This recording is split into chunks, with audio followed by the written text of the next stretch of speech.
host, Shanna, and here again we are on Histories Uncharted, talking about badass things from the past. And I'm Cecilia, her fabulous co-host, Yeah, hanging out, the non-historian of the group. Listening to the ramblings of a really great storyteller. Thanks. You're welcome. You are my favorite storyteller. That's why I signed up for this, man. I think it should be approachable. I think it should be fun. I think people need to remember that these are just people, and it's not all about dates and battles. It's about love and friendship and betrayal and treachery and, I don't know, the human condition. And it's fascinating. Heck yeah. And I really love that it's similar to Game of Thrones, but like, y'all, this happened in real life. So I dig it. It was, a lot of writers take their inspiration from historical facts and stories and plot lines because they are so fascinating and they are so intriguing and relatable because we're all just parents and lovers and children trying to figure out this crazy game called life. Whether you have air conditioning and toilets or not. For real. It's just history repeating itself in a different time frame with different levels of healthcare. Exactly. Different levels of slaves in your city. Correct. Your body autonomy is it's a different experience. Public executions on the regs. Yeah. Walking through shit to get through to the bakery. But the heart of the story is still the same. It is. Whether you're human on humans. That's what we're here for. I take it. And if you are listening or just tuning in, we're actually on episode 4 of one of our most human on human interactions, and that's the Bacchanalia. Heck yeah. So just to recap kind of where we were, the first couple episodes, we talked about the god Dionysus. Not going to cover all of those. We already did that ad nauseum. One of my favorite phrases. Well, I mean, yeah. Yeah. And then last week we got kind of up to the Bacchanalia and that it's like this celebration done at night. I know. This has literally been a 3-episode mother fudging Now we're at tease. 4. Now we're at 4. What were they really doing at these Bacchanalias? Well, it's because you always have to remember the first rule of the Bacchanalia is you don't talk about the Bacchanalia. Like, they really wanted to keep that really, really strict. The OG really, Fight really Club fun. kids. That's right. So, just again, quick recap. We started what we basically know about the actual happenings at these parties comes from a dude that literally wrote it 200 years after the situation. So we always have to take history, historians, and old dudes writing crap 200 years later with a grain of salt. Because you do have to remember that they wrote it in their original language. And then... perspective. And perspective. And then some person... translated it from their perspective into their language. Then another person translated that from their perspective. So things get weird. Human all over it. Oh my golly, we do. So I'd like to actually pull up Livy and sit him down and go, so is this really what you wrote, or is this really what happened? So it'd be interesting, and we always wish that we can do that, but of course we can't. Right. So here we are. Okay, so Livy says, this dude, and I just love all of these names, we keep practicing them, Abutius, right? Abutius lives with his mom and stepdad. They are tired of taking care of him, so either they need to kill him, or they need to blackmail him into him owing them, and then he can, I don't know, benefit them in some way because he's being blackmailed. And the best way to do this is to trick him to go to a Bacchanalia, do something naughty, and now you're indebted to me. Okay. He says this to girlfriend. Girlie is like, please don't do this. You don't know. So he's like, Mom, I'm not going to do this. And she says, get out. So once he gets kicked out, him and girlfriend go to the Senate. And they're like, I will tell you the dish on the Bacchanalia. Yeah. And at first, the girlfriend, and her super fun name, just for everyone, is Hispalia Facenia. She doesn't want to talk about it because she's like, look, all of the people that go to these parties are super powerful, super influential, and they do really fucked up things there. And if they knew I was dishing the dirt on them, they's gonna kill me. Kind of like the mob. Kind of like a P. Diddy party. I've been feeling the direct correlation for a really, really long time, and I've been biting my tongue to not specifically say it because I wanted to wait until we got into the rights. But it really does feel like the who's who is in control of these Bacchanalias. It's not like, I mean, to a point. Okay. You know, I think that the rich and the powerful always tend to take over wherever they go, regardless. Yeah. Because the whole thing about the Bacchanalia that is so threatening to the Senate is that the rich and the poor and the men and the women and are all intermingling together. They're removing this class system that we have spent 1,000 years putting in place. Right. And they're disregarding all the rules. And that's a problem. That's always a problem. Yeah. You're not paying attention to our rules. If that's how that's going. Exactly. Yeah. So that's where they're at. So they're like, cool, if you don't tell us, we're going to charge you with these crimes and you're going to get killed. Right. And she's like, okay, I guess I'll tell you. And so that pretty much catches us up to where we were about starting to talk about what actually goes on. I'm in love with this. According to Livy, according to this chick. So this chick, Facinia, she knows about these because she actually used to be, and kind of still is, right now she's a high-paid courtesan. She used to be a low-paid prostitute. Right. Kept woman. But she was taken to these. As a guest, as a sex slave by the dominant person at that time in her life. Right. So probably she was brought as a party favor. Thank you. That's exactly the word I was just about to say. Okay. A party favor. She's a party favor. She was. She is the body that you eat the sushi off of. Yeah. Okay. She's. Yeah. She was probably had like a leash on. Woo. You know? So she went at the side of a very influential and wealthy person to a few of these shenanigans makings. Okay. And she says things that go on there, a lot of raping. So they bring new initiates, which tend to be young men, because young men tend to be influential and weak-minded and able to be manipulated. And they bend them to their naughty wills by doing really horrible, naughty things to them. Bend them to their wills. Right. And she says things that, like, the screams of their victims are drowned out by the drums and the chanting and the singing as these people are surrounding them. They're watching them. Right. Maybe they're participating in their own sexual escapades while watching these rites and rituals. Yeah. Well, and I mean, you really have to think of it as it's two wildly different experiences, I am sure, to be the ones that are in the charge of and creating this experience. And the initiates. And then there are the initiates. And then I'm sure there are the people that are below, in the middle. The initiates are the bottom, and so you have the people all in the middle that sort of do it, and you wonder, why do they let these things happen? It's because they're drinking a lot, yes, maybe taking some drugs, some hallucinogenic experiences going on, which could really lower some crazy ass walls. We spoke earlier, historians think maybe opium, but you and I don't really feel that the downers that opiums provide would give you this sort of ecstatic, powerful, lust-filled, crazed. That sounds more PCP and angel dust. I agree. It sounds more stimulant than opium sedative. Yeah.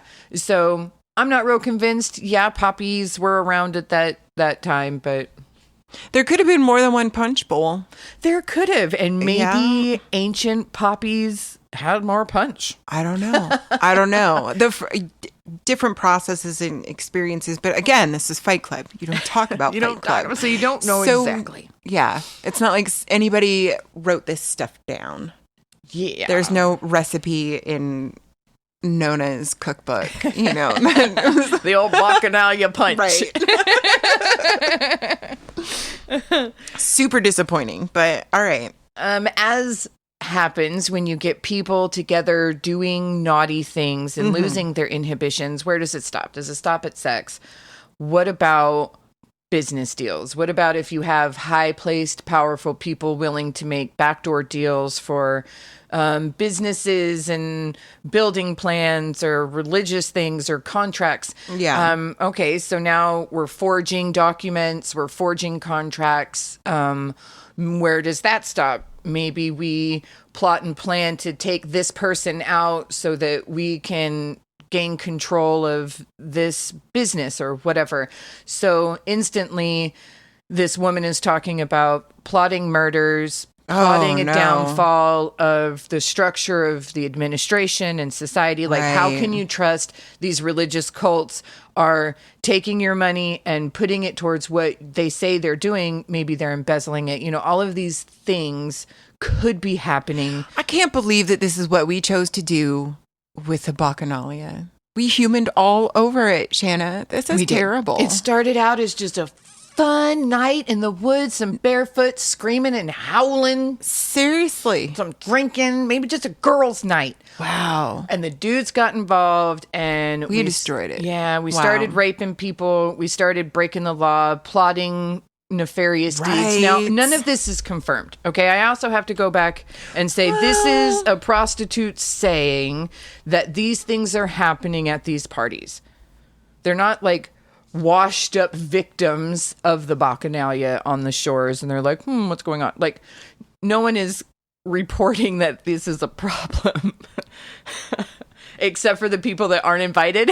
Except for the people that aren't invited.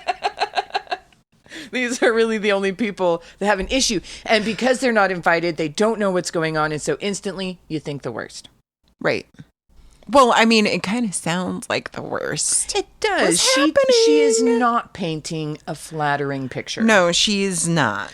She says that people that maybe refuse to take the drugs or participate or maybe go, whoa, this is getting a little too out of hand, they take them off, whereas they're never heard from again.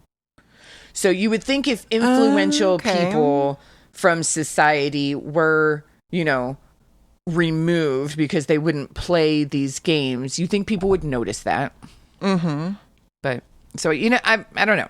I mean, was she ever able to provide like direct evidence, or is this all just hearsay at this point? It's all really hearsay, and this is what she'd be saying. Yeah, she can't say like this dude arrived and was taken away and now where is he in our city. You've never, there's no direct examples of this. Nope.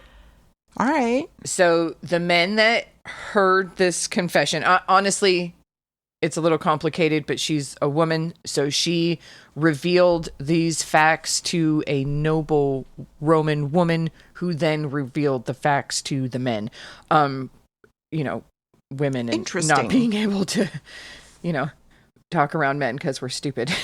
Yeah. And that's why these people are so dangerous, because it started out, and I love this quote, just makes me so mad. They always went for the uneducated, the fickle minds, such as the young, the poor, the women, and the men like women, because they were the easiest to control. And it's like, what the snot, people. Well, that's absolutely heckin' terrible. Yeah. She says, yo, I'll tell you. So they set her down with this noble woman, and then this noble woman then comes back with her story. So this is like now the third time that this story is being, second or third time. And there's other witnesses and things are written down. I really love the thought of the telephone game and how it could be twisted. And maybe it was the noblewoman just going, oh no, guys, you just have no idea. And that's not what Hispalia said at all. Right. Maybe Hispalia was like, no, this was this like beautiful free loving and, like this experience. And this is how this, would happen. And well, she does express a lot of concern that she needs protection because she is very worried for her life now that she has said that. So I think if it was all free loving, she wouldn't be so concerned with her life. First, she demands to be exiled out of Italy completely, and they actually deny her that. So they say, you have to stay here. We're gonna move forward with this process, and you have to stay here for the duration of it because you're the state's witness. So what they do is they put her up in a senator's house, villa, whatever. They put a Bacchanalia up as well through the duration of these proceedings to guarantee their protection and their safety. Right. So that these horrible Bacchanalia monsters don't kill him in the night. But, and then, I mean, like, you don't really know. Yeah, because you don't know who's involved. Yeah. Either. And most were wearing masks, right? Like goat masks and some stuff. do. Yeah, some we do. talked about like the barber masks. Some were wearing them, some were not. You know, as part of it. Yeah. You know. Were you there? Did you go?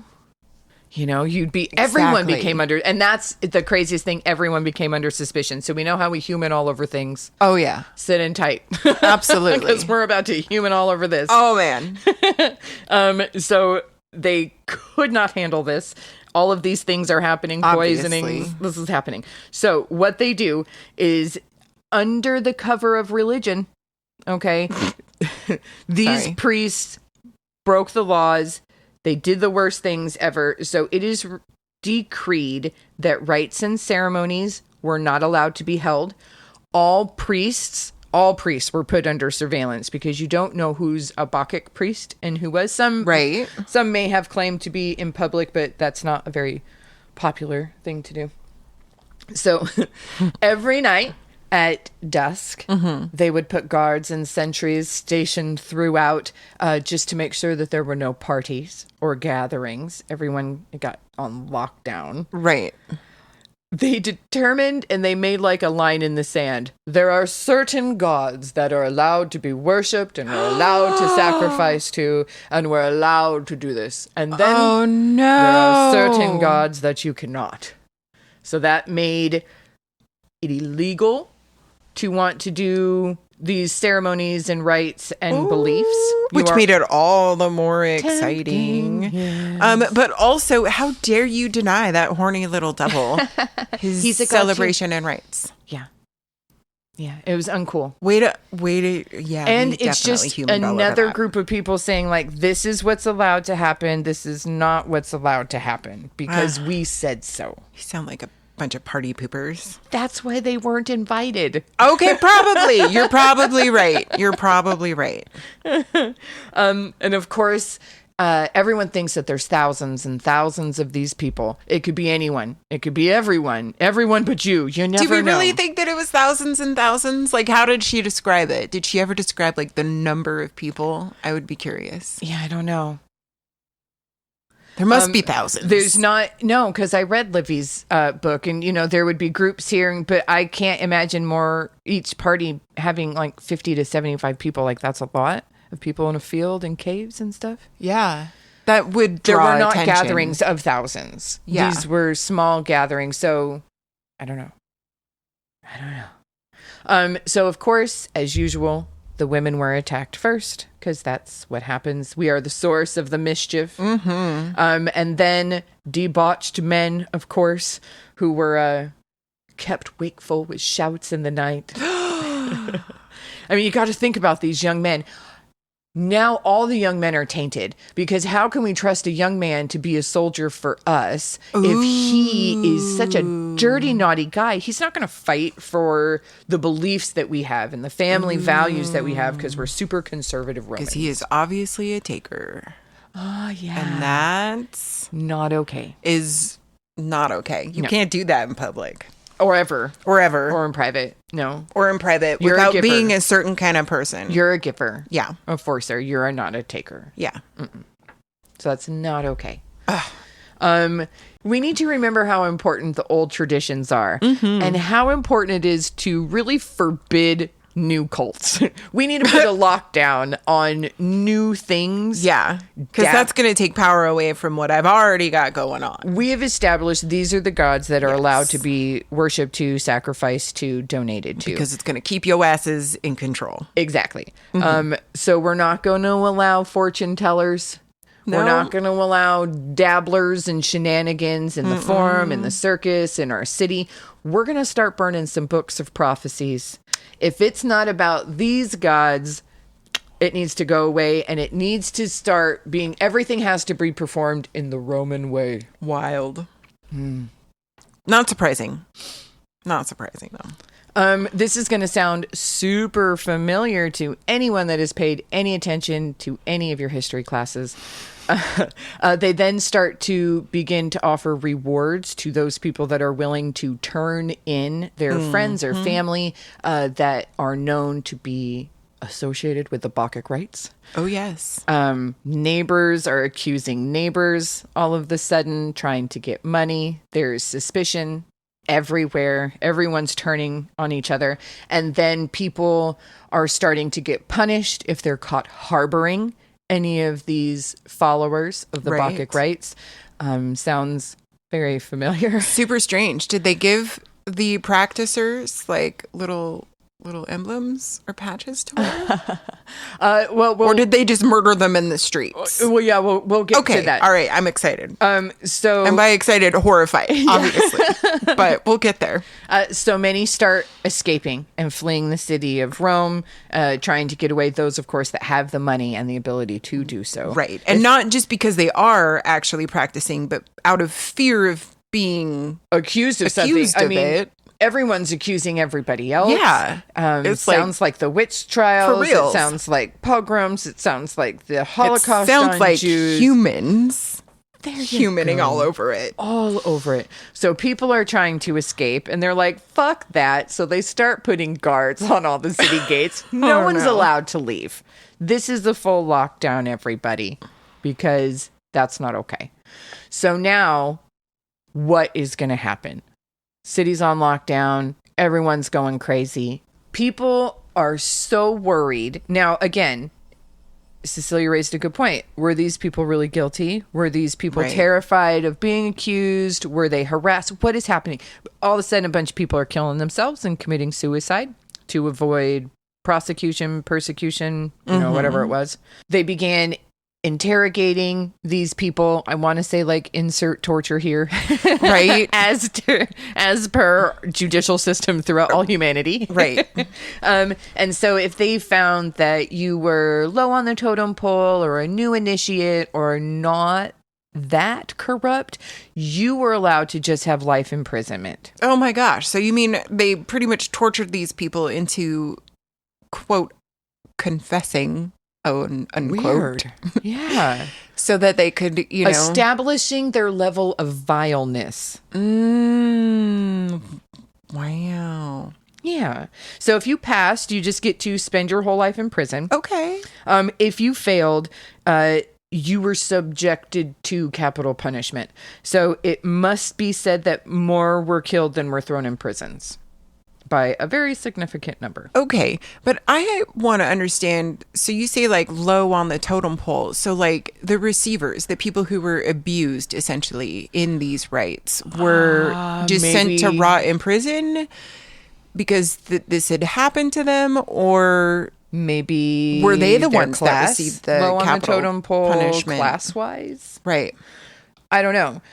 Because I don't really know if that dude was a priest that was torturing people or he was just an initiate that had been there for a couple of years.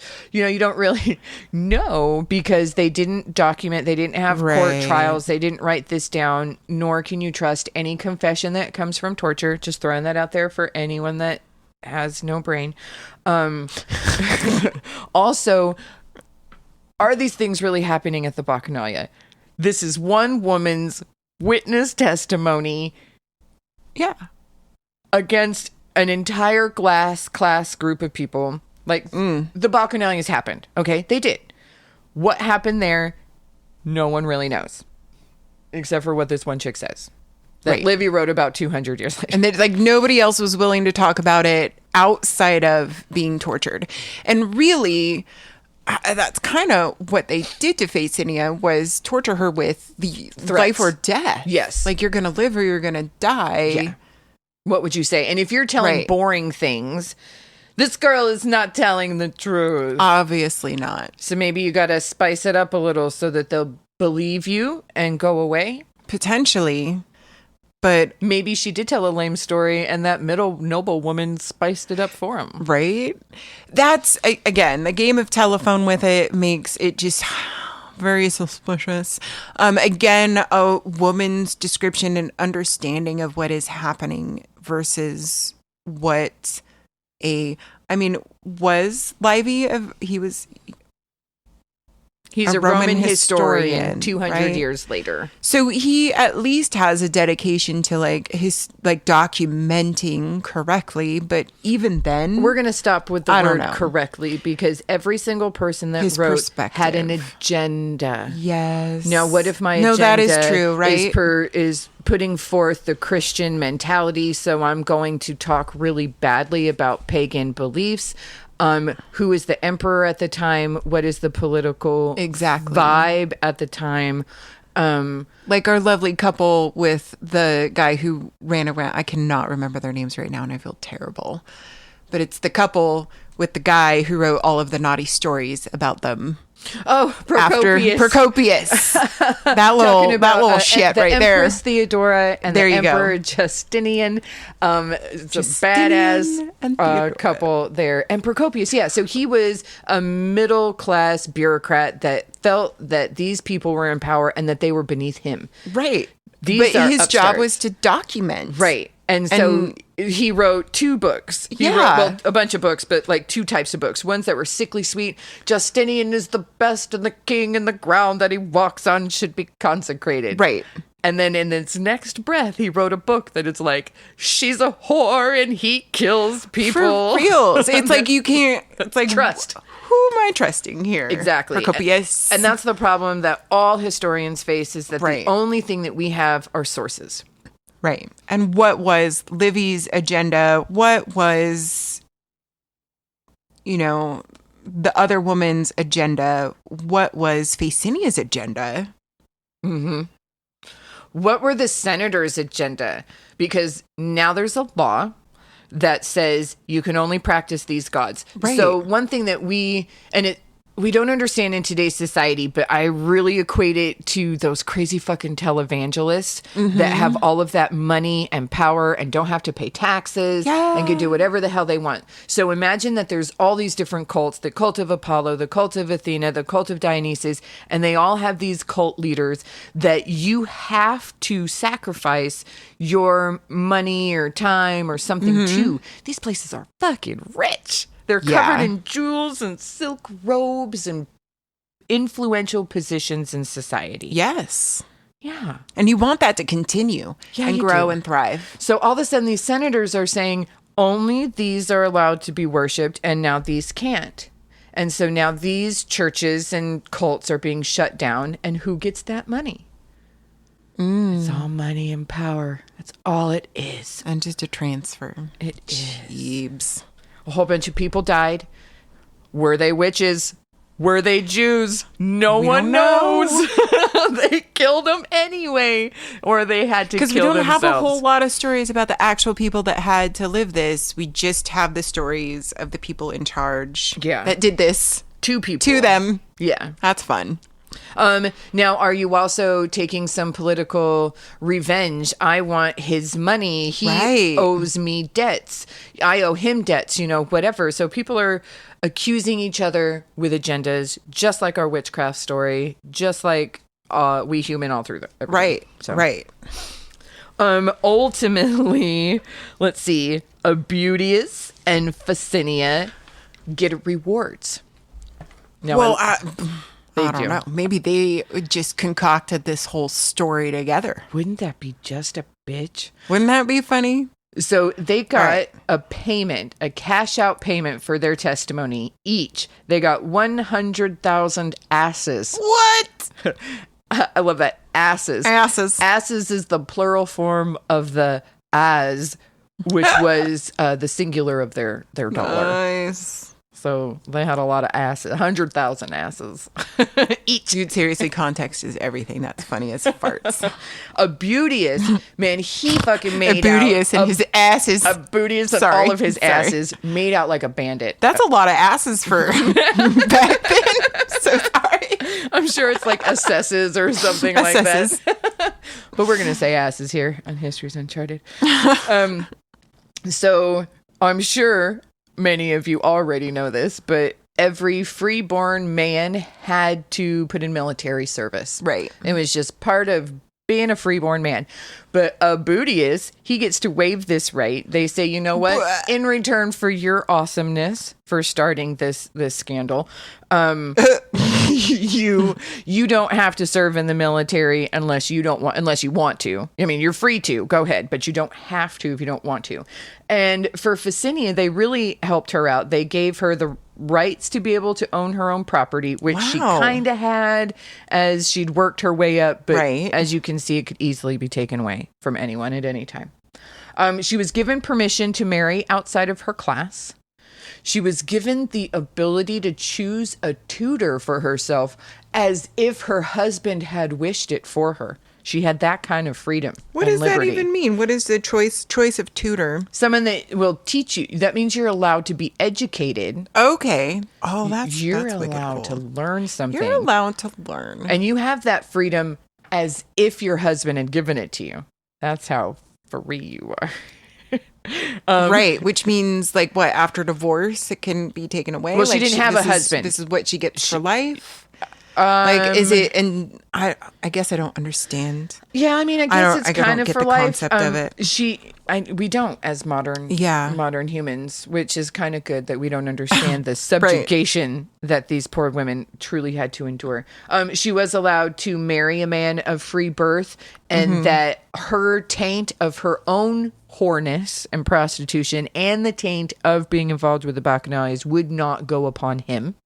So he would be taintless. That's nice. That's, I guess, a good part of your package. Interesting. They guaranteed that they wouldn't kill her or allow her to be killed. I mean, I'm surprised that she wasn't raped and murdered as soon as she was in the confines of some dude's, house. We have no idea. She might have had to sleep with him to keep him on his good side. Well, you never know. It's the only leverage sometimes that we have as women to not be murdered. Right. How you really look at that. So it's fun. And of course, really, she wasn't murdered, I guess. Well, that we know of. Right. And she got a prize package. She got a bunch of asses. Sorry. It's too good. And they said that they would continue her protection, kind of like Witsec, but without the secrecy of it from all of these people that might want to get revenge on her for starting this horrible scandal. Right. Officially, a bunch of cults and stuff were dismantled. A lot of priests were murdered. Oh, my. Now, they did still allow congregations of mixed men and women, but only 2 men and 3 women were allowed in any room at any given time. What? Okay, so this is very common. You can't let people congregate because then they're going to talk to each other, then they're going to conspire, and then you've got problems. So immediately group caps are put on. This happens a lot for treasonous things and no more than 5. Civil war. Yeah, countries that are having problems with treason do not allow groups of people to speak to each other. And 2s and 3s, no more than 5. Like, my golly. Okay, that's very specific. And of course, people still practice some of the Bacchic rites and ceremonies in secret, in particular in southern Italy. But that's about it. Officially, it's illegal, and you'll be killed if you try to do it. And don't do it. Is it officially still illegal? Well, as the Roman Empire fell a while ago, I'm going to say it's sorry. Not. Wow. But I do think it is still illegal in certain countries to a lot of drugs, a lot of alcohol, a lot of murder and rape. Yeah, I guess. Depends on the country. Practices and stuff. Yeah, and who's in charge. Oh, and who gets caught. That's fair. Yeah. So. Because as we all know, these are still happening. American government, we're all still proud of you guys for owning and participating in your own rape pedophile island. Just throwing that out there. It is Probably going to get targeted now, but that's fine. The truth must will out. The Bacchanalia. Yeah. Modern day Bacchanalia. Yep, they still Wild. do happen. And I'm glad that they do, because humans still need to express themselves, let loose once in a while. Right. Let's not kill each other. Let's just party and have a good time. For reals. We really hope that you have enjoyed this excessively long series on basically what is a party. On basically what is a party. That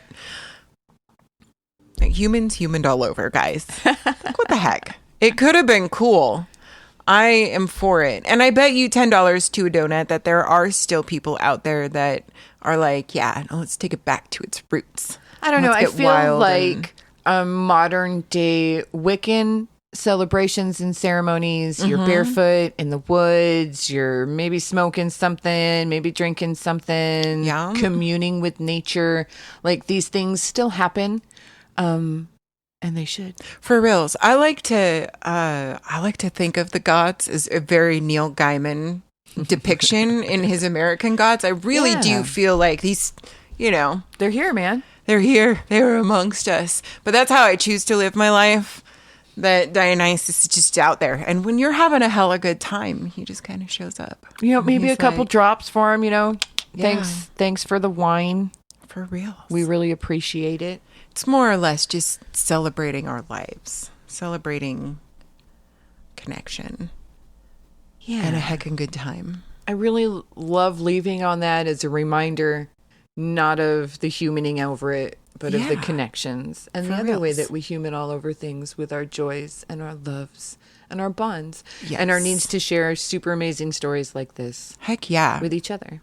Revelry and storytelling, my friends. That's what we do around the campfire. Whoop, whoop. So join us next time, where we are going to be talking about something completely different. I don't know what yet. We're all excited to find out. And we hope to see you then. Bye.